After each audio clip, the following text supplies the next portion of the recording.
The Kakuma camp in northwestern Kenya shares borders with Uganda, South Sudan and Ethiopia. It hosts over 100,000 refugees, with more than 60% coming from war-torn Somalia. The UN Food and Agriculture Organization, FAO, is implementing a regional project in 6 countries, targeting 80,000 vulnerable people affected by HIV and gender-based violence in East and Central Africa. We have seen that giving women the same inputs like men will improve the productivity in agricultural sector, and addressing HIV issues in Kenya, which is very rampant in Kenya, will also support the productive populations in Kenya, and will be able to increase agricultural output. These children from Kalabaye Primary School, a host community near Kakuma, are learning about traditional and modern farming techniques, as well as nutrition, business skills and the sharing of knowledge. I like it because it can teach us more knowledge that we can pass back to our relatives, so that they can also know how to grow it. As well as learning better farming practices, the children can learn how to cope with diseases and how to eat a healthy diet. They can discuss and understand some of the dangers they face in their own lives and how best to protect themselves. The children of Hoseed Primary School are learning about entrepreneurship. And with their new business skills, they are using a field school grant to run a canteen selling produce from their garden, as well as items like school supplies. I decided to start this canteen. So this canteen to help us more, because when we are going to collect some items, then we'll sell at the school. So these learners, they are coming to buy our things, and we get that profit. Pastoralist communities traditionally pass messages with song and dance, so the field schools integrate culture with agriculture. The Junior Farmer Field School can't solve all the problems, but it does provide the basics for these children. With new knowledge and a better understanding of working together, these children are bringing a new future to Kakuma and Kenya.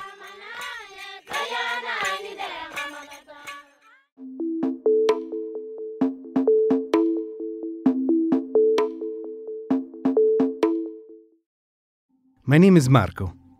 I'm a video producer for the World Food Programme. I'd like to share with you some of the images I took during my trip to Lebanon, where I met people like Saya, here standing outside her new home with their children. She and her family arrived in Lebanon 1 year ago when they escaped the fighting in Homs, Syria. They pay $200 a month for this apartment.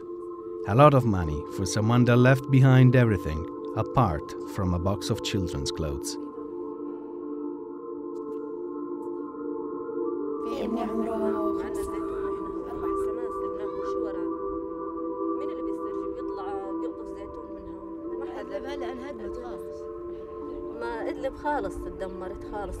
Huma arrived in Lebanon 6 months ago. She left behind an olive plantation in Idlib. It should have been a good harvest, she told me. She can't bear thinking of all she left back in Syria. Huma and her husband can't afford an apartment, so they built a makeshift shelter with beautiful flowers around it. Huma's husband works occasionally as a builder and makes just enough to cover the $100 a month needed to pay for this piece of land, water and electricity.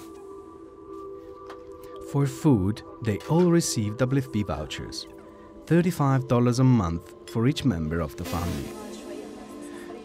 The vouchers can be used to buy food from local shops, including fresh products.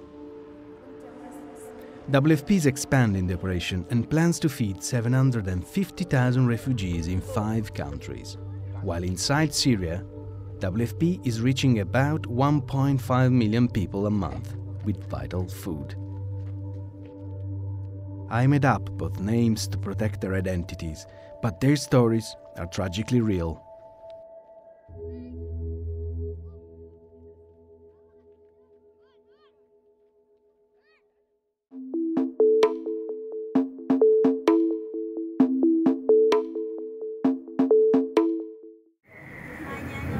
Quinoa, cultivated for centuries in the Andean region, has become one of the world's trendiest new foods. With more protein and fewer carbohydrates than equal amounts of corn or rice, this member of the spinach family is now regularly sold in restaurants and health food stores in many countries. Yet here in Bolivia, the world's largest grower and exporter, quinoa has been looked down on in favor of less nutritious imported grains. At first, the mentality was that it was food for the poor people. But in reality, I believe with time we're beginning to understand that quinoa has many positive benefits. 4 years ago, La Paz businesswoman Pami Cazeda began serving quinoa at her chain of restaurants. She was taking part in a campaign to promote quinoa in Bolivia. Supported by the UN's International Fund for Agricultural Development, the scheme not only involved local businesses, but policymakers, marketing experts, farmers, and Research Institute Bioversity International. It was hard at first, but now many people are opening up to quinoa, and we're doing well. We're doing very well because of quinoa. One of her best sellers is this quinoa chocolate chip cookie. Her company bakes more than 1,000 a day. Each one looks and tastes the same, and while that might not seem extraordinary, one of the challenges for those working to promote quinoa has been to understand how to create products reliably. It is impossible to create the same product over and over again if you don't start from the same raw ingredients. That is why it is crucial to understand each variety of quinoa and then link the business that needs that variety with the farmer who can produce it in small amounts. But with much of Bolivia's quinoa already destined for foreign markets, finding farmers who could produce specific varieties for local businesses was a challenge, which is why project staff came here to Lake Titicaca, 3,800 meters above sea level. Small farmers like Elias Vargas and Viviana Herrera have traditionally grown quinoa, but were cut out of the international export market because the volumes they produced were too small. Now project staff are helping them identify specific quinoa varieties, as well as forge links with local food stores, bakeries, and restaurants who want to buy it. Now people everywhere are buying quinoa. In La Paz, they're selling it in the markets. For that reason, we are able to sell our small quantities. And with that money, we can support ourselves. Ironically, with more money to spend, families here are also beginning to eat more imported foods, just like their city cousins. But here, too, helping them understand the nutritional benefits of eating quinoa, as well as different ways to prepare it, seems to be paying off.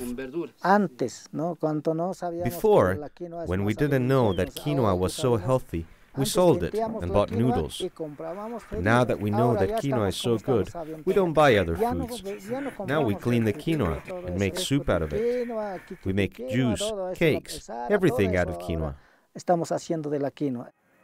There are more than 3,000 varieties of quinoa found in the Andes, many capable of surviving extreme temperatures as well as high altitudes. Understanding the differences in these varieties will undoubtedly lead to increased consumption and a brighter future for these Andean farmers.